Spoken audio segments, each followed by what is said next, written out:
నెల్లూరులోని 14వ డివిజన్లో వామపక్షాల శ్రేణులతో కలిసి ప్రచారం నిర్వహించారు.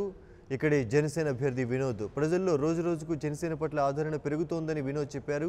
సాధారణ పోలీస్ కానిస్టేబుల్ కొడుకైన తనకు ఇతర నాయకుల మధ్య జరిగే పోటీలో ప్రజలు తన వైపే ఉంటారని వినోద్ ఆశాభావం వ్యక్తం చేశారు. సిపిఎం, సిపిఐ, బీఎస్పీ పార్టీలతో కలవడం వలన జనసేనకు అదనపు బలం చేకూరిందని, సమిష్ట కృషితో నెల్లూరు నగరంలో విజయం సాధిస్తామని ధీమా వ్యక్తం చేశారు.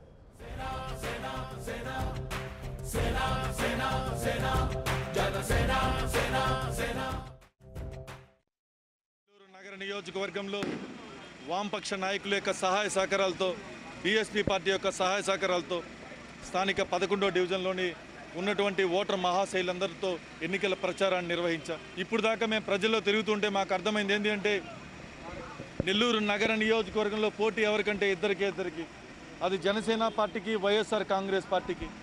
ఈరోజు తెలుగుదేశం అభ్యర్థిగా ఉన్నటువంటి నారాయణ గారు 3వ స్థానంలోకి వెళ్ళిపోయాడు. కాబట్టి ముఖ్యంగా ఈరోజు వామపక్ష నాయకులందరి యొక్క సహాయ సహకారాలతో మా పవన్ కళ్యాణ్ గారి యొక్క ఆశయాలను, పార్టీ యొక్క మేనిఫెస్టోలోని అంశాలను ఏ విధంగా ముందుకెళ్తాం, ఒక సామాన్యుడికి ఈరోజు ముఖ్యంగా ఒక రౌడీయిజం పెట్టేగిపోయే విధంగా, ఒక బెట్టింగ్ పెట్టేగిపోయే విధంగా ఉన్నటువంటి ఆ రౌడీయిజం బెట్టింగ్ యొక్క సెక్షన్గా ఉన్నటువంటి వైఎస్ఆర్ కాంగ్రెస్ పార్టీ అభ్యర్థి అనిల్ కుమార్ యాదవ్ ఒకవైపు, అవినీతిమయం, ఎప్పుడు కమిషన్లు కకృతిపడేటటువంటి వ్యక్తి.